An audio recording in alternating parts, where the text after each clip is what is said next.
You're listening to The Skilled Dad.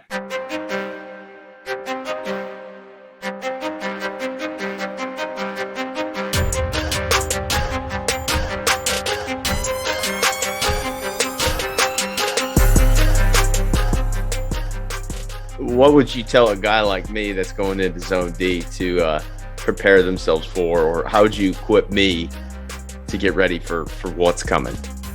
They really learn by catching, not just by what they're taught, by what is caught. And so as we improve our lives, we're actually improving the whole family. I mean, they're a spitting image of who I was as a kid sometimes. What I love the most is just sitting down like this and hearing some of his stories and the energy behind it. I'm becoming that kind of dad. It has taken a lot of intentionality. We're going to make at least once or twice a year where we're going to say yes to almost everything.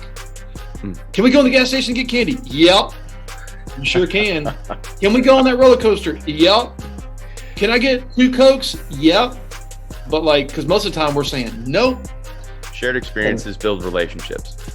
There's going to be 3 feet of snow. We might die. We're probably not going to see anything, but we're going to work really hard to not see it. That's where your band of brothers comes into play. So you want someone to be available, and if it's not us as dads, it's going to be someone else. Somebody will be there. Parkinson's law essentially is saying if you got space, it's going to get filled. It's going to either get filled with good stuff, or it's going to just get filled with something that may not be productive towards whatever goal. Time is passing me by. Because I remember when I held him in my arms in the hospital when he was born. And just like that, he's turning 13. Our brains work the same, our schedules work the same. And it's so easy to think, oh, I'll do that later. Or, we'll squeeze that in sometime this weekend, or, I've got some time off there.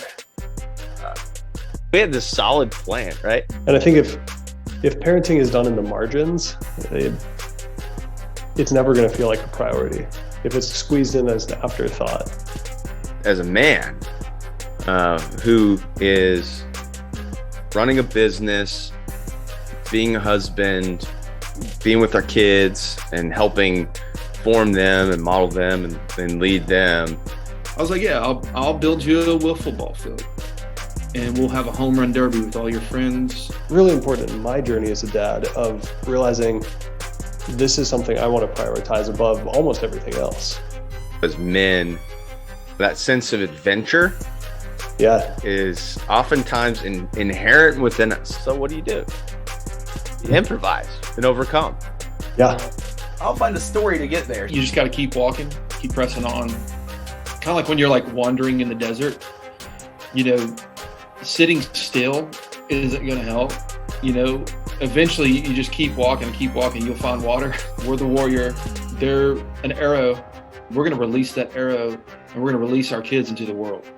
And we get one shot at that. And, the question is, which direction they're going to go? And we have the opportunity to help point those in the right direction. That starts right now.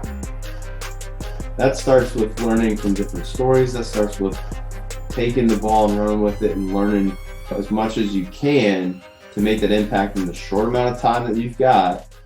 And, I wish that I had known that, way back when. You're listening to The Skilled Dad.